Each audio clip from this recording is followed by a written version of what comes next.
Halo semuanya, welcome back to Ruang Komik. Masih bersama gue sih, dan di video sebelumnya intinya kan videonya berakhir dengan si Sirius Arapis yang sudah dikoitkan oleh klien. Dan disitu ia menemukan sebuah surat milik Sirius yang kemudian mengungkap beberapa hal. Salah satunya adalah sebuah konspirasi yang katanya ia akan mempersembahkan seluruh tingen kepada god mereka. Jadi kalau kita asumsikan si Sirius ini adalah dari organisasi Aurora Order, artinya god mereka yang dimaksud ini adalah True Creator yang mereka ikuti. Nah, kemudian singkat cerita, keesokan harinya, klien itu ada meeting di Nighthawk tentang berbagai hal termasuk masalah Sirius Arapis tersebut. Di sini ada si Kapten, ada Fry, si Katron, Royal Raiden, Leonard, dan Kinley. Jadi cukup lengkap, cuman gak ada si Old Neil di sini. Nah, si Kinley menjelaskan hasil investigasi mereka itu bahwa Sirius Arapis dan Hannes Vincent memang terkonfirmasi adalah anggota Aurora Order, di mana Sirius sendiri adalah seorang Sequence 9 Secret Suppliant, dan mereka lah yang menjual buku Antigonus kepada Welch. Itu setidaknya mereka bisa konfirmasi. Lalu kemarin di surat milik Sirius, dia mengatakan mendapatkan 3 potion ya. Nah, rupanya potion ini adalah Sequence 9 Seer, lalu Sequence 8 Clown dari Pathway Seer, dan Sequence 8 Apprentice. Yang mana ini salah. Gua nggak tahu apakah ini salah sebut atau typo gitu ya. Maksudnya Sequence 9 Apprentice atau Sequence 8 dari Pathway Apprentice yang adalah Trickmaster. Jadi nggak ada Sequence 8 Apprentice itu. Adanya Apprentice atau Sequence 8 Trickmaster. Tapi intinya mereka sudah menemukan potion Sequence 8 Clown salah satunya. Jadi mereka mengirim resep-resep ini ke Holy Cathedral untuk memastikan keasliannya dulu. Mereka juga mulai mencari seorang informan yang menyusupi kepolisian yang kemarin juga sempat disebut di dalam suratnya si Sirius Arapis. Dan selain itu untuk masalah Instigator Trish yang masih menjadi buronan sampai sekarang masih belum ketemu. Jadi mereka menduga mungkin Trish ini sudah keluar dari Tingen, sudah kabur dari Tingen. Dan masalah Trish ini nantinya akan dibahas terus. Bahkan karakter Trish ini akan terlibat ya terus sampai cukup lama. Mungkin sampai pertengahan atau bisa dibilang sampai akhir novel mungkin. Nah, setelah itu Kapten Dun menjelaskan bahwa berkat kemarin kontribusi klien itu hampir cukup untuk bisa membuatnya menerima promosi naik sequence. Tapi tentu saja karena klien itu baru menjadi Beyonder sekitar sebulan setengah, Kapten itu menyuruh menunggu selama 3 tahun terlebih dahulu sesuai prosedur keamanan yang memang biasanya dilakukan di dalam Nighthawk. Jadi setelah naik sequence itu harus menunggu minimal 3 tahun sebelum naik ke sequence selanjutnya. Nah, singkat cerita, klien kemudian kerja seperti biasa. Lalu setelah pulang, ia mampir ke sebuah jasa detektif. Tepatnya itu di sebuah tempat bernama Henry's Private Detective. Ia ingin menginvestigasi hasil divinasinya kemarin ketika ia mendefend di dalam Greyfog, yaitu apakah semua kejadian kebetulan selama ini berhubungan dengan kemistisan. Nah, jawabannya adalah klien melihat scene padang rumput dengan bunga dan cerobong asap berwarna merah, di mana fokusnya di sini adalah cerobong asap berwarna merah. Jadi klien ingin tahu di mana lokasi tersebut, lalu siapa yang mungkin menghuni sekarang. Dan selain itu, kedua, klien juga ingin menginvestigasi seorang pria yang tempo hari ada di black market, ada di underground market, membeli bahan-bahan potion Sequence 9 Spectator, yang saat itu klien duga adalah member dari organisasi Psychology Alchemist. Karena klien itu ingin mencari info lebih banyak tentang organisasi ini, atau mencari koneksi gitu ya, menjalin sebuah koneksi dengan Psychology Alchemist. Karena mungkin aja dia bisa mendapatkan info-info terkait Pathway Spectator yang mana dikuasai oleh Psychology Alchemist, yang difokuskan oleh Psychology Alchemist. Dan setidaknya kalau dia bisa mendapatkan info-info ini, itu akan bisa dia transaksikan kepada Miss Justice yang adalah orang kaya, jadi pasti punya duit untuk transaksi info terkait Pathway Spectator. Intinya klien ingin membayar jasa detektif ini untuk menginvestigasi kedua hal tersebut daripada investigasi sendiri, karena memang perlu waktu dan effort yang cukup banyak gitu ya. Dan jasa detektif ini BTW itu totalnya adalah 10 pounds yang klien DP terlebih dahulu 2 pounds. Nah, sini kemudian berpindah ke Audrey yang kemarin janjian sama Viscount Glenn untuk bertemu dengan kenalan Beyandernya. Yang di sini setelah ketemuan, Glenn itu mengungkapkan kepada Audrey, Beyonder ini juga merupakan seorang penulis. Mereka ketemu di semacam pesta begitu yang diadakan oleh Glenn, dan Beyonder yang diperkenalkan ini bernama Forswall, seorang penulis buku berjudul Stormwind Mountain Villa yang cukup populer dan bahkan sempat Audrey baca sebulan lalu sebelum si Audrey ini ketemu dengan Tarot Club dan sosok The Fool. Dan sejak itu hobinya jauh berubah menjadi full mistis-mistisan.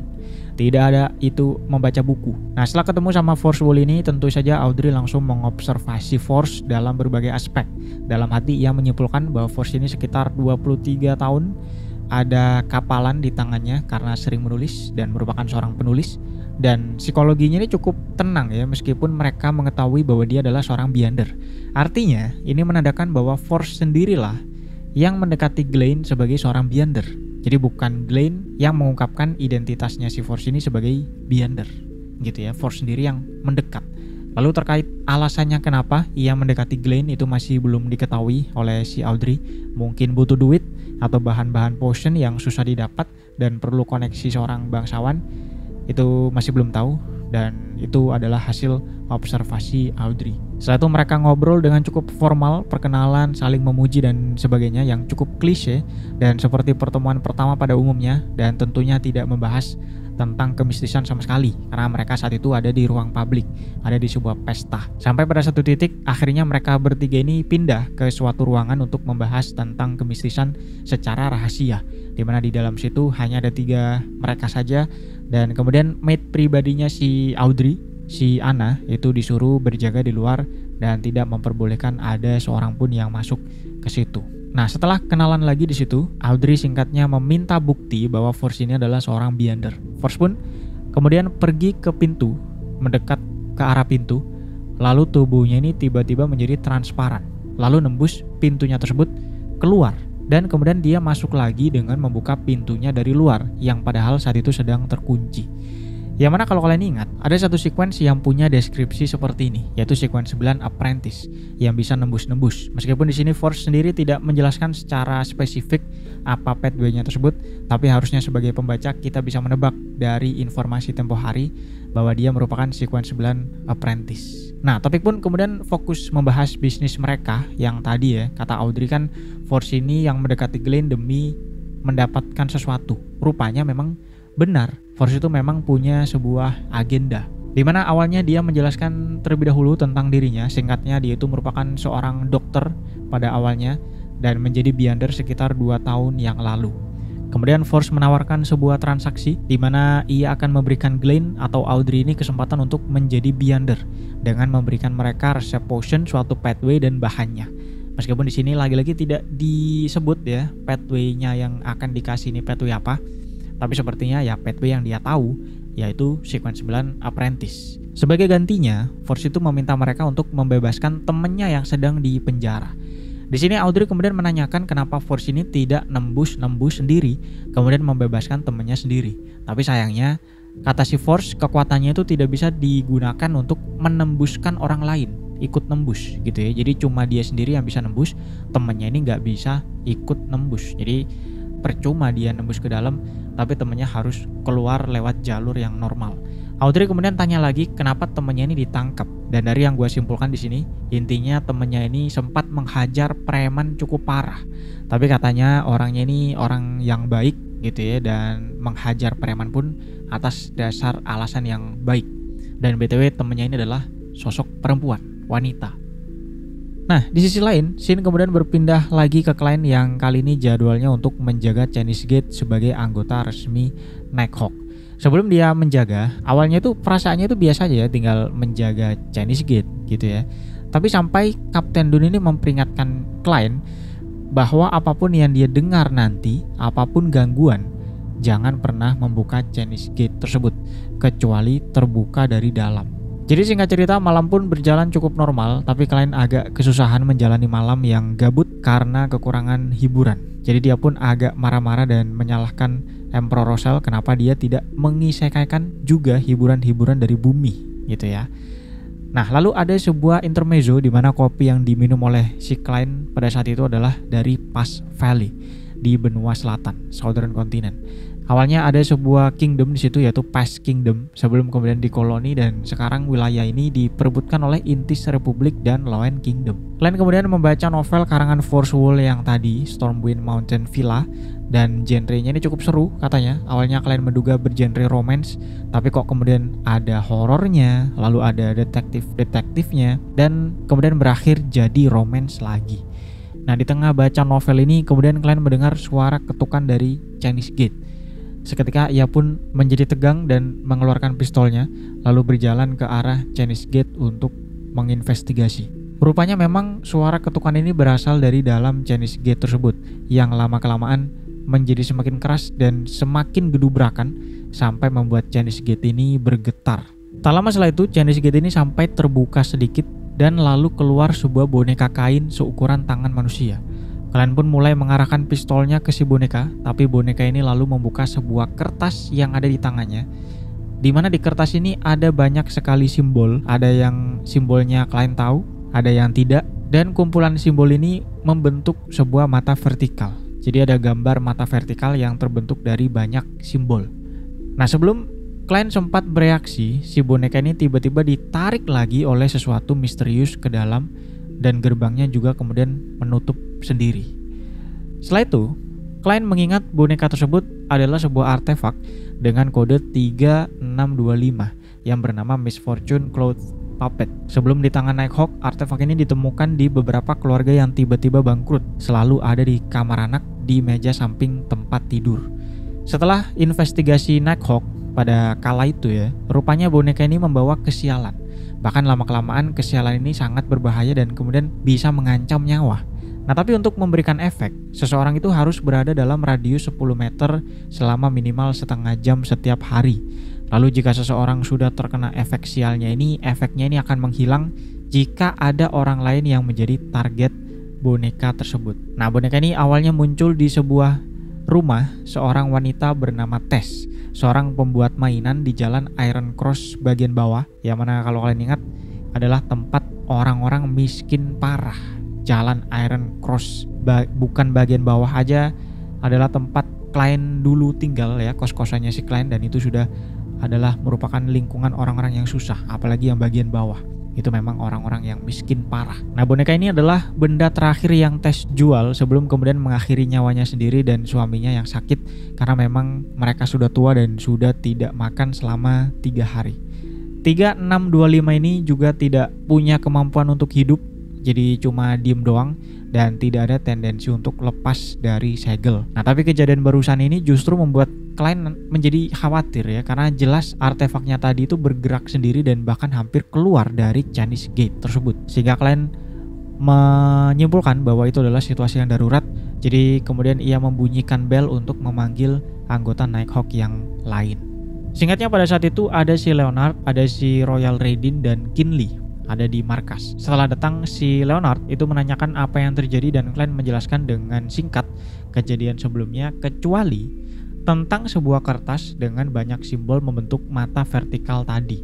Itu tidak dijelaskan oleh si klien, entah kenapa tidak dijelaskan. Tapi setelah klien jelaskan situasi yang terjadi, tiba-tiba ketiga orang ini mundur, kemudian membuat formasi mengelilingi klien. Katanya itu adalah prosedur keamanan, karena selama ini ada beberapa kali petugas yang menjaga Chinese Gate itu hilang kendali akibat sebuah gangguan yang diakibatkan di dalam Chinese Gate. Kemudian si petugas ini membunyikan belnya untuk memanggil anggota yang lain, tapi kemudian anggota yang lain ini dia koitkan. Jadi ini sebagai prosedur wajib jika ada sesuatu yang terjadi di dalam Chinese Gate untuk memeriksa apakah klien ini masih normal atau tidak. Intinya setelah itu Leonard mengucapkan rapalan-rapalan kepada Evan Negades cukup lama, mungkin untuk mengecek si klien ya. Dan setelah memastikan klien ini memang baik-baik saja, mereka pun kembali ke posisi normal. Nah, karena Chinese Gate-nya juga sudah tertutup lagi, mereka tidak mau mengecek dan memutuskan untuk menunggu Kapten Dun pagi nanti. Setelah itu Leonard dan Royal Raiden tetap di situ bersama klien untuk menjaga Chinese Gate, menemani si klien selagi si Kinley itu naik lagi untuk berjaga di atas. Siapa tahu ada panggilan darurat dari kepolisian yang memerlukan para Nighthawk. Nah, mereka bertiga pun kemudian main kartu sambil masih membahas si artefak 3625. Awalnya kalian itu tanya, bukankah si artefak ini katanya bukan artefak yang hidup, tapi kenapa bisa keluar dan bisa bergerak sendiri, bahkan membuka Chinese Gate gitu ya. Yang mana dari kedua orang ini tidak ada yang paham juga katanya, karena memang sudah 40 tahun si artefak itu ada di situ dan tidak pernah terjadi hal semacam itu. Tapi Royal Raiden kemudian berpendapat bahwa satu-satunya perbedaan adalah kemarin itu ada buku Antigonus yang disimpan di dalam Chinese Gate sebelum kemudian ditransfer lagi ke Holy Cathedral. Mungkin itu yang memberikan efek sesuatu. Nah, kalian kemudian tanya lagi, sesuatu apa yang menarik kembali si artefak ke dalam Chinese Gate? Yang mana kata Leonard itu adalah pertahanan dari Chinese Gate-nya.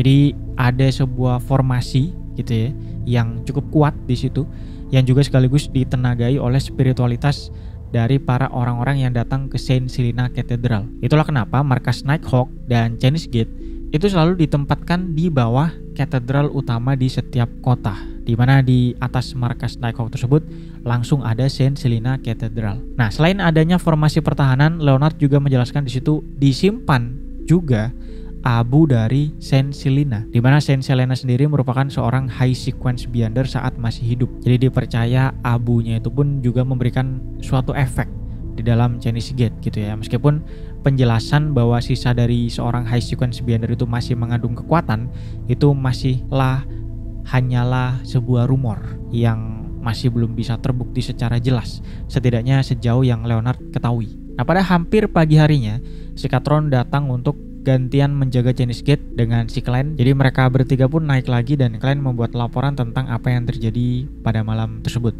Di sini terlihat Leonard dan Royal masih sangat bugar, selagi Klein itu sudah sangat lemas, sudah ngantuk segala macam, karena keduanya ini adalah Beyonder Pathway Sleepless. Si Royal ada di sequence 9 dan Leonard ada di sequence 8. Jadi memang Sleepless itu tidak butuh tidur pada malam hari untuk tetap bugar. Nah, tak lama kemudian Kapten Dune datang dan Klein menjelaskan sedikit tentang apa yang terjadi, tapi sampai sekarang masih tidak menjelaskan tentang kertas berisi simbol-simbol membentuk mata vertikal.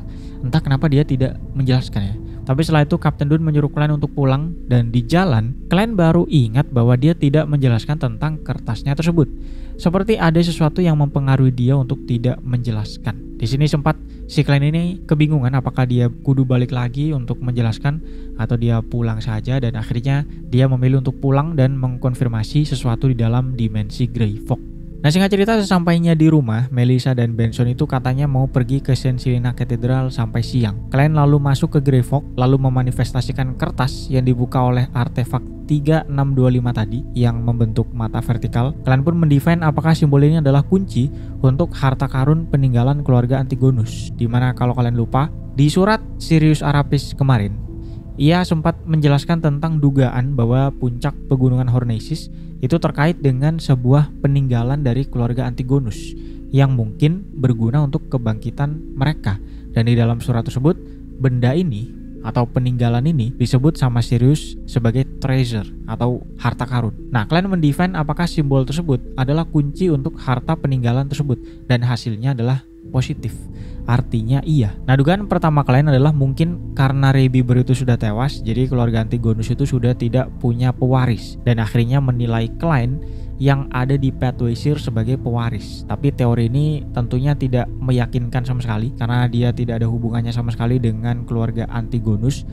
Jadi kenapa dia dianggap sebagai pewaris gitu ya? Ini teori yang tidak meyakinkan. Lalu Klein mendefine lokasi harta yang dimaksud ini, tapi sayangnya tidak mendapatkan petunjuk apapun. Nah, kalian kemudian merasakan salah satu bintang merahnya yang adalah milik seorang remaja laki-laki kemarin. Di sini kalian mengecek lagi dan si remaja ini masih berdoa dengan bahasa yang sama, yang mana memang adalah bahasa Jotun.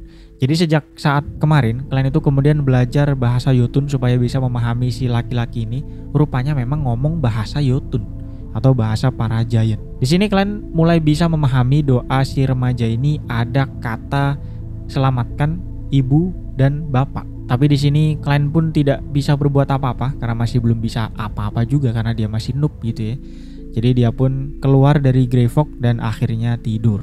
Nah, pada siang harinya setelah makan, ia pergi lagi ke Nighthawk untuk menanyakan tentang update kejadian semalam dengan artefak 3625. Kapten menjelaskan bahwa artefak 3625 ini memang terpengaruh oleh buku Antigonus, yang saat itu buku Antigonus sudah diklasifikasikan sebagai artefak tingkat 1. Jadi bahkan Kapten Dune sendiri pun tidak punya akses untuk bebas menggunakan artefak tingkat 1 tersebut. Untungnya tidak ada artefak lain yang terpengaruh, dan 3625 ini pun sudah diganti segelnya dengan segel yang baru, intinya sudah dibersihkan dari pengaruh gitu ya. Selain itu tidak ada hal lain yang ditemukan katanya, dan klien masih tidak menjelaskan tentang simbol mata vertikal di kertas sebelumnya. Singkat cerita, setelah itu klien ingin pergi ke Divination Club seperti biasa untuk mendigest potionnya sebagai seorang seer, tapi ketika dia divine, rupanya hasilnya adalah negatif.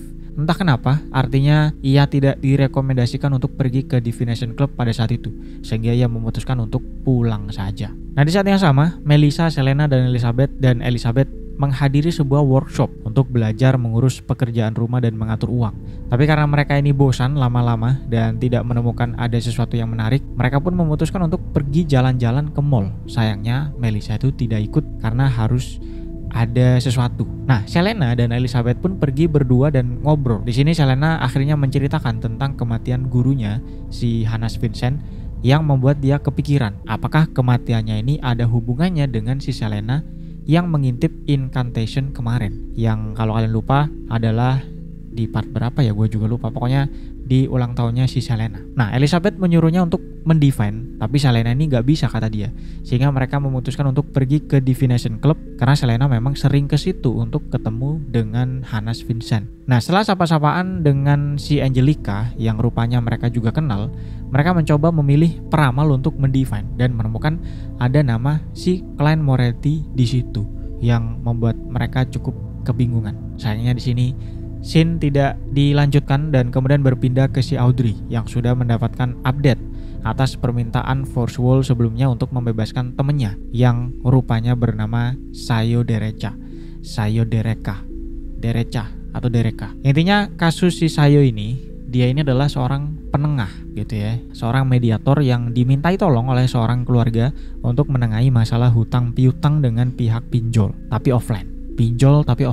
Singkatnya, si pihak pinjol ini ada permainan gitu ya, sehingga bunga hutangnya ini kelewat tinggi sampai si pihak satunya itu nggak bisa bayar. Nah, ketika ditengahi sama si Sayo, si pinjol ini malah ngotot dan mulai mengancam dengan teror segala macam, sehingga Sayo pun berubah menjadi pakai kekerasan. Alhasil si bosnya itu lumpuh kakinya dan tidak bisa berjalan. Untungnya, karena 1-2 hal yang sangat panjang, hutang si pihak tadi itu dianggap lunas, tapi si Sayo ini pun akhirnya berkasus dan dikurung akibat kekerasan yang dia lakukan. Nah, Viscount Glen sudah mengkonfirmasi ini adalah benar dan ingin menggunakan jalur normal saja dengan pengacara segala macam untuk membebaskan si Sayo. Tapi rupanya agak susah, dan cara paling mudah adalah jika mereka ini bisa memberikan bukti bahwa Sayo ini memang ada kelainan mental, baru bisa bebas dengan mudah, karena mungkin ada pengecualian gitu ya untuk pasien kelainan mental.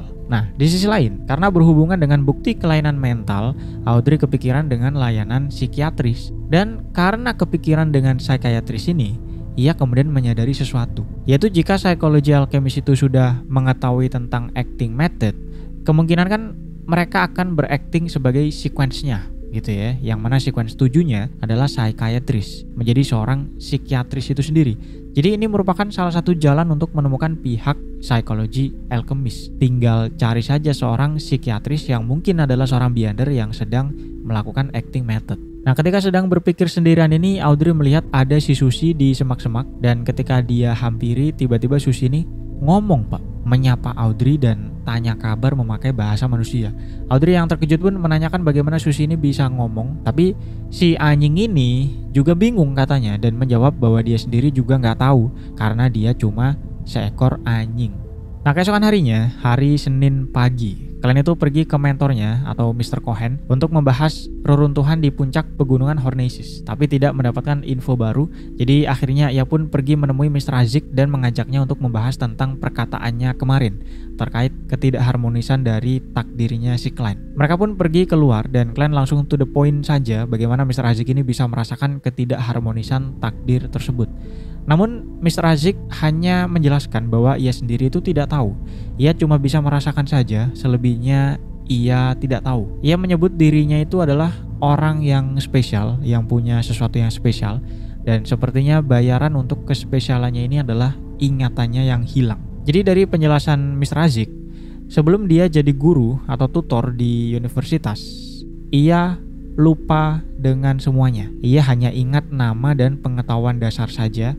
Dia lupa dia siapa, orang tuanya siapa bahkan, dan sebagainya. Untungnya dia itu masih punya dokumen data diri untuk melamar kerja dan terus hidup, dan akhirnya berakhir di universitas tersebut. Dan sebagai pengingat, klien kemarin itu di Dimensi Greyfox sudah mendefine tentang Mr. Azik, yaitu merupakan seorang beyonder level tinggi yang tidak ada tujuan buruk kepada klien. Lalu klien juga berspekulasi bahwa dia merupakan anggota organisasi Left School of Thought. Tapi gue rada lupa kenapa si klien ini berasumsi bahwa Mr. Azik berasal dari organisasi Left School of Thought. Intinya organisasi ini menguasai Pathway Monster dan diturunkan secara hubungan guru-murid.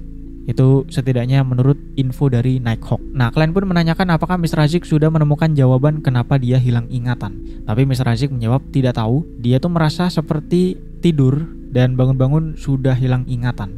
Jadi cuma tidur, terus bangun, lupa gitu ya. Dia mengatakan bahwa setelah dia pergi dari Backland, artinya mungkin awalnya itu dia dari Backland gitu ya, sebelum datang ke Tingen. Jadi setelah dia pergi dari Backland, ia tuh sering memimpikan sesuatu yang aneh. Ada 5 deskripsi yang disebut sama Mr. Azik. Pertama, ia kadang bermimpi ada di sebuah makam yang gelap ditemani peti-peti tua dan mayat yang ada tumbuh bulu putih di belakangnya. Kedua, ia kadang bermimpi menjadi seorang satria armor berkuda membawa tombak sepanjang 3 meter dan melaju ke arah musuh. Ketiga, ia kadang bermimpi sebagai seorang pemimpin yang memimpin suatu wilayah, punya seorang istri dan 3 orang anak. Keempat, ia kadang bermimpi punya anak perempuan berambut hitam yang berbeda dengan 3 anak sebelumnya, yang si anak ini berambut hitam ini sering minta permen. Dan yang terakhir, ia kadang bermimpi ada di sebuah gallows atau kayak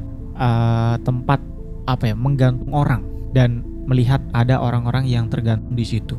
Itu 5 deskripsi mimpi yang dikatakan oleh Mr. Azik. Nah, Mr. Azik sendiri rada punya kepercayaan bahwa mimpi-mimpinya tersebut adalah scene dari kehidupan sebelumnya dan sebelumnya lagi dan sebelumnya lagi. Seperti dia itu pernah punya banyak kehidupan sebelum kehidupan yang sekarang gitu ya, atau mungkin sebelum dia hilang ingatan. Ia mengatakan belum pernah menceritakan ini kepada siapapun kecuali klien, bahkan kepada Mr. Cohen sekalipun. Nah, Mr. Azik singkat cerita lalu fokus lagi ke masalah ketidakharmonisan si klien.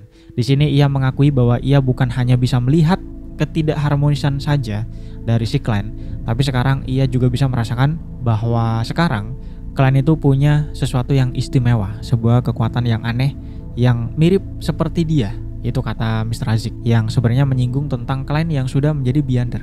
Jadi kasus Mr. Azik ini cukup aneh ya. Kenapa dia bisa merasakan bahwa klien dan dirinya sendiri adalah seorang beyonder. Dan ini juga sudah dikonfirmasi oleh si klien kemarin dari definition-nya bahwa Mr. Azik merupakan seorang beyonder yang punya level tinggi. Tapi di sisi lain, Mr. Azik sendiri itu tidak tahu detail tentang beyonder. Nah, ini yang masih menjadi misteri. Mungkin juga berhubungan dengan hilang ingatannya gitu ya. Mungkin karena dia hilang ingatan, dia juga lupa dengan sesuatu tentang beyonder. Nah, tapi katanya ia juga sempat didatangi oleh 2 orang inspektur yang punya kekuatan juga yang sama seperti mereka. Dan kalian menduga yang dimaksud ini adalah pasti Kapten Dun dan Leonard yang mendatangi Mr. Azik terkait kematian Welch dan Naya awal-awal dulu.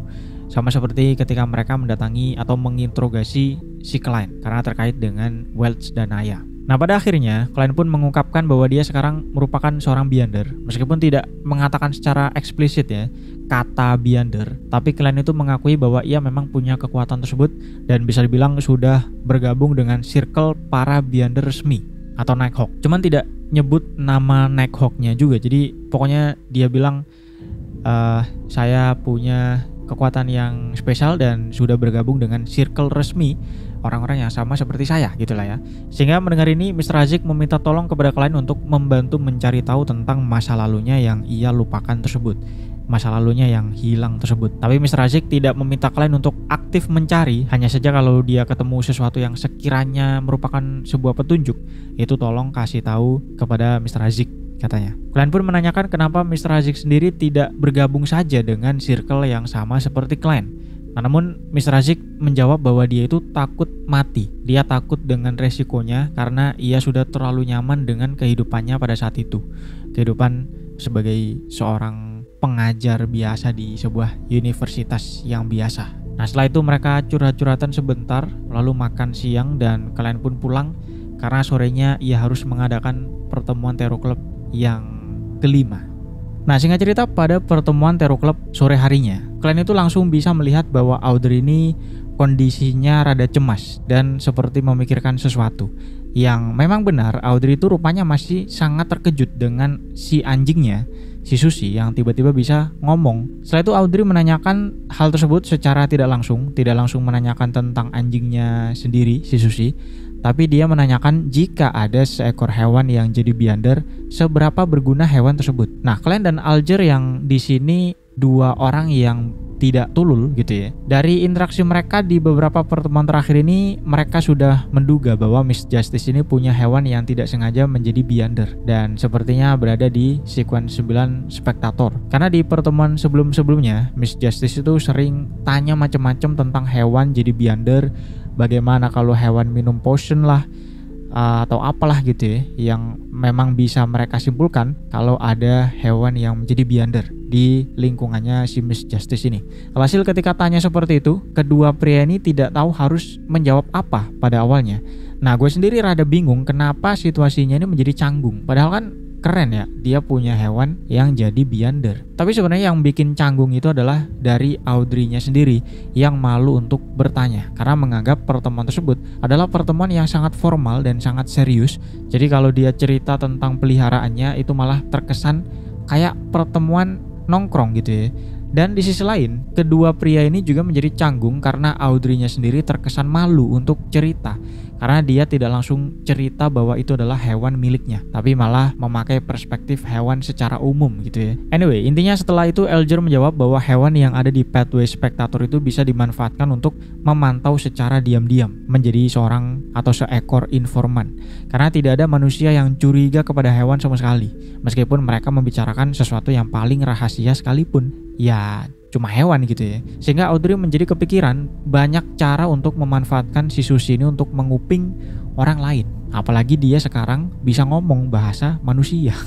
Jadi bisa untuk melapor segala macam kepada Audrey dengan sangat gampang. Nah, setelah itu Audrey memberikan diary Emperor Rossell kepada klien yang dia dapat dari Nona Forswell, si wanita Pathway Apprentice sebelumnya. Dan isi diary kali ini cukup tidak berat. Pertama, Emperor Rossell menceritakan bahwa di dunia tersebut rupanya tidak ada minyak, sehingga klien semakin susah menebak bagaimana progres teknologi ke depannya nanti. Karena bahkan sampai era modern di bumi saja, itu minyak atau oil itu masih menjadi komoditi utama gitu ya, untuk menjadi bahan bakar dan sebagainya. Tapi untungnya meskipun misalnya memang tidak ada minyak di dunia tersebut, tapi kan masih ada listrik gitu ya. Jadi masih ada kemungkinan teknologi di situ terdevelop menjadi modern tanpa melalui perantara minyak. Nah, kedua, Emperor Rossell sepertinya pada titik ini sudah menjadi pemimpin dari Intis Republic karena dia mengatakan ingin mengumpulkan para menterinya dan menggarap pembersihan kota secara besar-besaran, bikin gorong-gorong, mengatur pembuangan, sosialisasi kebersihan dan sebagainya. Lalu ketiga, ada sebuah kalimat di mana Emperor Rossell itu bingung. Ia ingin menjalin channelan baru, mencari channelan baru selain dengan Church of Craftsmanship, yaitu ia ingin bergabung dengan organisasi rahasia yang mempengaruhi dunia dari belakang. Nah, sayangnya di sini tidak disebutkan oleh Emperor Rossell nama organisasinya ini apa, sehingga membuat si klien ini agak gregetan gitu ya. Kenapa tidak sekalian saja disebut sama si Emperor Rossell ini? Kenapa dia hanya mengkode-kode saja organisasi tersebut? Nah, kalau perkiraan gua nggak meleset, nggak salah, organisasi ini tuh nantinya akan terungkap bahwa memang tidak bisa disebut namanya. Memang ada suatu alasan kenapa Emperor Rossell tidak menyebut nama organisasi ini. Itu kalau gua nggak salah ingat ya. Nah, itu isi dari diary Emperor Rossell. Setelah itu seperti biasa, diskusi pun terjadi, dimulai dengan si Audrey yang menanyakan tentang sequence apa yang bisa nembus sesuatu. Jadi dia sepertinya penasaran terkait dengan sequence-nya si Forswell ya, karena dia bisa nembus sesuatu ini. Dan awalnya klien yang sepertinya sudah tahu bahwa itu adalah sequence 9 Apprentice sebenarnya ingin menjawab, tapi kemudian kesalip sama The Hangman yang langsung mengajukan transaksi untuk info tersebut. Jadi sebagai bayaran atas info sequence nembus ini, Alger ingin si Audrey itu mencari tahu apakah Raja Loen ingin membalas dendam kepada Vesak dengan meluncurkan perang di Balam Timur tahun ini. Kata dia, intinya apakah kerajaan Loen ini menyerang Vesak perang tahun ini itulah ya. Dan ini menunjukkan bahwa Elger itu sudah bisa menebak bahwa si Audrey ini adalah seorang bangsawan dari kerajaan Loen yang sepertinya punya koneksi dengan info-info terkait kerajaan Loen. Dan masalah perang ini memang masih belum dijelaskan secara sedalam itu ya. Jadi memang kita masih bingung apa yang terjadi. Tapi intinya kan benua selatan itu dikoloni oleh kerajaan dari benua utara. Hampir semua kerajaan dari benua utara mengkoloni benua selatan. Sehingga benua selatan itu dibagi-bagi akhirnya menjadi beberapa daerah. Salah duanya adalah Balam Timur atau East Balam dan Balam Barat atau West Balam. Nah, Balam Timur ini memang diperebutkan oleh kerajaan Loen dan Vesak. Makanya tidak heran Elger tadi menanyakan apakah Loen akan meluncurkan perang kepada Vesak tahun ini di Balam Timur. Karena Balam Timur diperebutkan oleh kedua kerajaan tersebut. Nah, Audrey disuruh mencari tahu info ini entah untuk apa. Tapi mengingat Elger itu adalah anggota Mandated Punisher, kapten dari Mandated Punisher, mungkin ada sesuatu kepentingan dari Church of the Lord of Storm ya, Storm Church. Nah, singkatnya Audrey setuju dengan syarat bahwa informasi dari Audrey ini sepertinya akan lebih berharga daripada informasi tentang sequence nembus-nembus yang akan ditanyakan oleh Audrey. Jadi Audrey meminta kompensasi yang lebih lagi nantinya dan Elger pun juga setuju. Di sini Elger kemudian menjawab pertanyaan Audrey bahwa sequence pathway yang nembus-nembus itu adalah sequence 9 Apprentice. Organisasi yang punya akses pathway ini adalah Theosophy Order, tapi mungkin bisa jadi si orang Apprentice ini bukan anggota Theosophy Order karena mungkin saja bisa ditemukan resepnya ini bisa ditemukan di makam kuno dari epok keempat. Nah, selain Apprentice, ada juga pathway yang namanya Arbiter yang mungkin Audrey kenal karena kata si Elger, pathway Arbiter ini dikuasai oleh keluarga Augustus yang memimpin kerajaan Loen. Jadi dari penjelasan gua yang sangat panjang kemarin terkait keluarga-keluarga, kita mengetahui kalau biasanya keluarga yang besar itu memang adalah keluarga Beyonder yang pastinya punya akses ke suatu pathway sampai tinggi. Biasanya ada satu pathway yang mereka kuasai sampai tinggi. Contohnya, keluarga Antigonus itu menguasai pathway Seer. Lalu keluarga Abraham itu menguasai pathway Apprentice. Kemudian keluarga Zaratul itu menguasai pathway Seer. Nah, sedangkan keluarga Augustus ini yang adalah keluarga yang memimpin kerajaan Loen, kata si Elger, menguasai pathway Arbiter. Lalu selain keluarga Augustus dari kerajaan Loen, pathway Arbiter ini juga dikuasai oleh keluarga Castia di kerajaan Vena Potter, kata Elger. Ya, mungkin agak pusing sampai sini, tapi nggak terlalu banyak kerajaannya. Intinya Elger menginfokan sequence 9 Arbiter itu punya skill bertarung yang cukup hebat, jadi termasuk sequence yang tabok-tabokan. Setelah itu Audrey tidak menanyakan apapun lagi, selesai pertanyaannya, sehingga kemudian Elger yang gantian menanyakan sesuatu langsung kepada Mr. Full. Jadi dia tanya, apakah Holy Residence-nya True Creator, dimana Holy Residence itu kayak markas kali ya, atau rumahnya, atau istananya, sejenisnya. Jadi apakah Holy Residence-nya True Creator itu ada di Forsaken Land of the Gods? Nah, ada banyak yang disinggung di sini, akan gua rincikan satu persatu.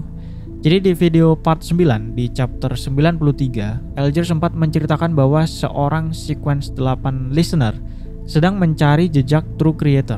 Spesifiknya adalah Holy Residence-nya True Creator. Jadi mungkin misinya ini masih berlangsung sampai sekarang, sehingga Elger menanyakan tentang Holy Residence-nya True Creator ini kepada Mr. Full. Apakah secara spesifiknya apakah ada di Forsaken Land of the Gods? Nah, Forsaken Land of the Gods ini sendiri adalah sebuah tempat yang memang sangat legendaris. Memang tempat yang sangat legend dan tidak ada yang tahu di mana tempat tersebut.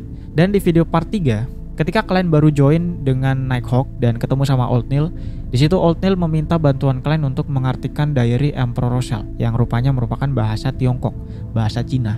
Nah, di diary tersebut, Emperor Rochelle menyebut Forsaken Land of the Gods. Katanya ia sempat mengirim kapal ke Forsaken Land of the Gods ini, tapi kemudian putus kontak dengan mereka. Jadi, asumsinya sampai sekarang Forsaken Land of the Gods ini masih belum ada yang bisa menemukan. Belum ada pihak yang bisa menemukan Forsaken Land of the Gods. Sehingga balik lagi, ketika Elger tanya ini, kalian tentunya masih belum tahu dong di mana itu Forsaken Land of the Gods. Jadi dia dengan santainya membuat sebuah alibi bahwa hal tersebut bukan sesuatu yang bisa kamu ketahui untuk sekarang, kata dia. Alhasil Elger meminta maaf karena terlalu melewati batas. Agak kocak ya. Kalau si klien nggak tahu, itu bukan info yang bisa kamu ketahui sekarang. Nah, setelah itu Audrey menanyakan apakah anggota Terror Club itu bisa join organisasi yang lain, di mana si klien kemudian memperbolehkan asal tidak mengungkapkan tentang Terror Club kepada organisasi tersebut. Lagi pula dengan join organisasi lain, mereka itu bisa punya lebih banyak info untuk bertransaksi di dalam Terror Club. Jadi tidak ada ruginya jika seseorang ingin join ke organisasi yang lain. Nah, Audrey kemudian tanya lagi, kalau dia punya kenalan yang cocok untuk join, bagaimana cara memandunya untuk join. Di saat yang sama, Elger juga menanyakan apa syarat minimum untuk seseorang bisa join ke dalam Terror Club. Nah, si klien kemudian mengatakan bahwa dia sendiri yang akan menentukan apakah orang ini layak atau tidak. Jadi tinggal kasih tahu saja orangnya siapa, nanti klien akan mengawasi terlebih dahulu dan dia sendiri yang akan menentukan, katanya. Klien juga melarang sedikit pun membocorkan tentang Terror Club kepada orang ini, orang yang masih belum join ini. Dan yang paling penting, untuk orang yang bukan anggota Terror Club, jangan pernah sekalipun menyebut nama The Fool tanpa seizin dia, katanya, dengan nada yang sangat dalam dan tegas dari The Fool. Dimana ini cukup menarik ya, karena seakan memberikan kesan kalau ada orang di luar anggota Terror Club yang menyebut nama The Fool sembarangan, itu akan ada sebuah resiko yang terjadi pada orang tersebut. Padahal ya mungkin gak ada apa-apa yang terjadi, tapi bahkan setelah kemudian pertemuan ini selesai, kemudian kedua orang ini balik lagi ke tubuh masing-masing, kalimat terakhir ini memberikan kesan yang mendalam bagi Audrey dan Elger.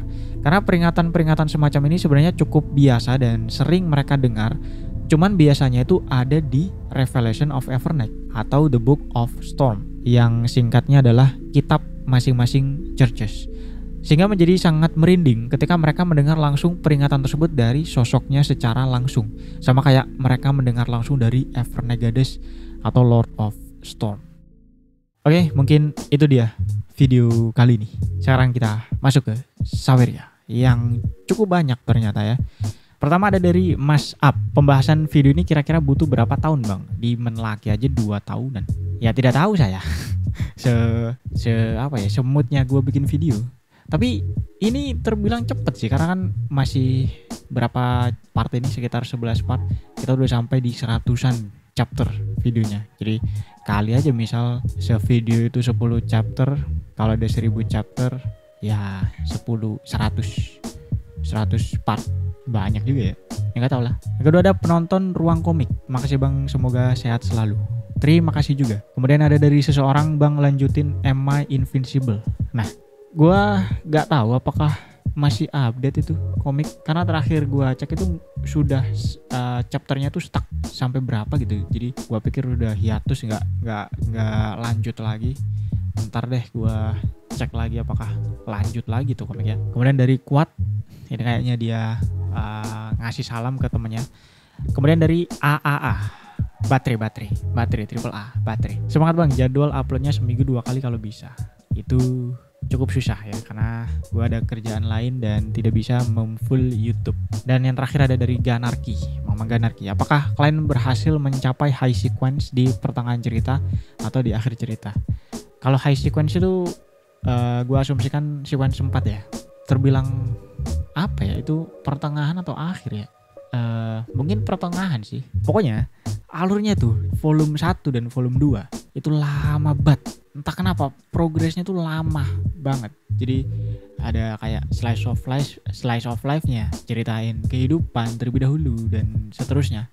Kemudian di pertengahan itu normal, kayak oke lah, pacingnya cukup oke. Ada masalahnya terus darder kelar, ganti masalah lagi, nggak cepet tapi nggak lambat juga, oke. Dan yang terakhir itu cepet banget. Itu kayak baru kemarin A terus besoknya langsung B gitu ya. Jadi langsung satset, nggak kayak nggak dikasih napas.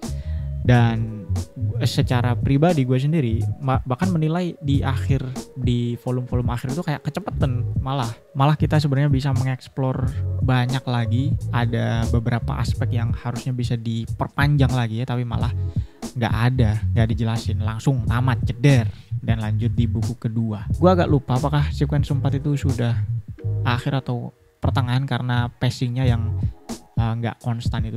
Kayaknya sih masih pertengahan harusnya ya, tapi lupa. Oke, itu dia.